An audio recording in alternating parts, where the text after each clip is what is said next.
ധ്യാൻ ശ്രീനിവാസൻ സിനിമക്ക് first day first show ticket എടുക്കണമെങ്കിൽ ആ സിനിമയ്ക്ക് എന്തെങ്കിലും പ്രത്യേകത കാണണം.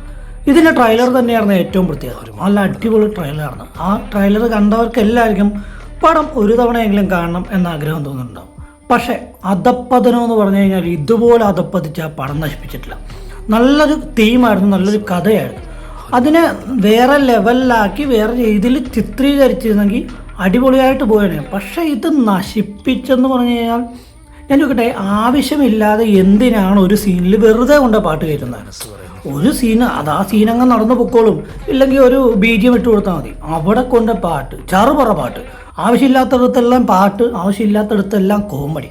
ഇതാണ് സിനിമയിൽ ഏറ്റവും കൂടുതൽ ഉണ്ടായിരുന്ന നെഗറ്റീവ് എന്ന് തന്നെ പറയാം. ഒരു സ്ഥലത്തും ആ പാട്ട് ഒരു രീതിയിൽ യോജിക്കുന്നതായിട്ട് എനിക്ക് തോന്നിയില്ല.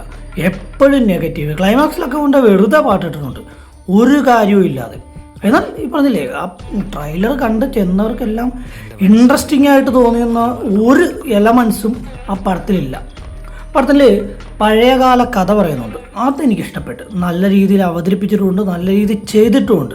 ഏവർക്കാണ് കൂടുതൽ ചെയ്തേക്കണത്. ധ്യാൻ ശ്രീനിവാസൻ്റെ പഴയകാലം ചെയ്തേക്കണതും അങ്ങനെ ഈ പഴയകാല എല്ലാം കുറേ ഏവർക്കാണ്. പക്ഷെ അത് അടിപൊളിയായിട്ട് ചെയ്തിട്ടുണ്ട്, അത് പറയാതിരിക്കുക വഴിയ. പക്ഷേ ബാക്കിയുള്ളതെല്ലാം നശിപ്പിച്ച് കളഞ്ഞു. ഈ ധ്യാൻ ശ്രീനിവാസൻ്റെ ലാസ്റ്റ് ഒരു 10-15 സിനിമ എടുത്തു കഴിഞ്ഞാൽ ഒരേ ലുക്ക് തന്നെയാണ്. പുള്ളി ഈ ലുക്ക് പോലും ചേഞ്ച് വരുത്തിയിട്ടില്ല. ആ വണ്ണമെങ്കിലും കുറക്കുക എന്ന് പറഞ്ഞു കഴിഞ്ഞാൽ സിനിമയ്ക്ക് വേണ്ടി അതുപോലും ചെയ്യുന്നില്ല. വെറുതെ വരിക, അഭിനയിക്കുക എന്നുള്ള രീതിയിൽ. ഇതിൽ പുള്ളിക്ക് എനിക്ക് തോന്നുന്നത് ഇതിൻ്റെ സെക്കൻഡ് പാർട്ട്, തേർഡ് പാർട്ട് ഇങ്ങനെ വരാനുണ്ട്. അതിനുവേണ്ടിയായിരിക്കും ഇതിൽ പുള്ളിക്ക് അങ്ങനെ വന്ന് അങ്ങ് ഗംഭീര റോള് ചെയ്യേണ്ട ഇതൊന്നും കൊടുത്തിട്ടില്ല. ഒരു വീട്ടിലിരുന്ന് പുള്ളി ഇങ്ങനെ കഥ പറയുന്ന രീതിയിൽ ചെയ്തുകൊണ്ടിരിക്കുകയാണ്. അല്ലാണ്ട് ഇറങ്ങി അങ്ങ് പെർഫോമൻസ് ചെയ്യേണ്ട ഒരു സ്ഥലം പോലും സിനിമയിലില്ല. ചിലപ്പോൾ സെക്കൻഡ് ഉണ്ട്, അതുപോലെ തേർഡും ഉണ്ടായിരിക്കാം എന്നെനിക്ക് തോന്നുന്നു. കാരണം കഥ അതേ രീതിയിലാണ് കടന്ന് പോയിക്കൊണ്ടിരിക്കുന്നത്. അധികം നോക്കണ്ട, തമിഴിൽ ഡി ബ്ലോക്ക് എന്ന് പറഞ്ഞ ഹൊറർ സിനിമ, ഒരു ഹൊറർ അല്ല എങ്കിലും പേടിപ്പിക്കാനുള്ള രീതി അവർ ചെയ്തതിൻ്റെ 1/7 ഈ സിനിമയിൽ ചെയ്തിരുന്നെങ്കിൽ നന്നായിരുന്നെങ്കിൽ. നല്ലൊരു BGM പോലും ഇല്ല എന്ന് പറയാം. പേടിപ്പിക്കേണ്ട ഒരു സൗണ്ട് എഫക്റ്റ് പോലും സിനിമയിൽ ഉണ്ടായിരുന്നില്ല എന്ന് പറയാം. അതുപോലെയാണ് ഇന്ന് സിനിമ കണ്ടത്.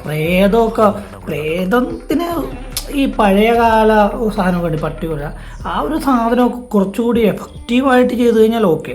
അല്ലാതെ ഇത് പഴയകാല മൂങ്ങ, മറ്റ് ജീവികൾ, ആ സാധനമൊക്കെ വെച്ച് തന്നെയാണ് ഈ കളിച്ചുകൊണ്ടിരിക്കുന്നത് മലയാള സിനിമ. പക്ഷേ ഇച്ചിരി കൂടി ഡെവലപ്മെൻ്റ് ആയിരിക്കുന്നു. ഞാൻ പറഞ്ഞില്ലേ, ഇപ്പോൾ ഈ ഡി ബ്ലോക്ക് കണ്ടിട്ടാണ് ഈ സിനിമ ചെയ്തതെങ്കിൽ കുറച്ചെങ്കിലും ഡെവലപ്പ് ആയേനെ. ആ ഒരു സെയിം പ്ലോട്ടാണ്.